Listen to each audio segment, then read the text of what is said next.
નર્મદે હર. આજે દક્ષિણ પ્રયાગથી ચાણોદમાં છે આપણે. તો અહીંયા નર્મદાજીનો જે પ્રવાહ છે એ અષાઢ મહિનામાં ઘણો ઓછો છે. પ્રતિવર્ષની જેમ આ વર્ષે વરસાદ ઘણો ઓછો હોવાથી જે નર્મદાજીનું જળસ્તર છે તે અષાઢ મહિનામાં પણ ઘણું ઓછું છે. આજે 19/7/2026 છે. આજના જ દિવસે આજથી 13 વર્ષ પહેલાં 19/7/2013ના દિવસે અત્યારે જે નર્મદાજીની સપાટી છે તેના કરતાં પાણી 30થી 35 ફૂટ વધારે હતું, ઉપર હતું.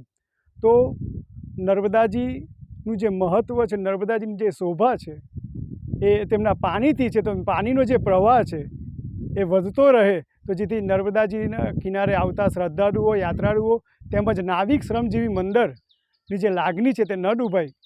મારી ડેમના પ્રશાસનને અને ગવર્મેન્ટને પ્રાર્થના છે, વિનંતી છે કે નર્મદાજીનું જે પાણીનું સ્તર છે તે વધે, જેથી યાત્રાળુઓ અને શ્રદ્ધાળુઓને આનંદની લાગણી અનુભવાય.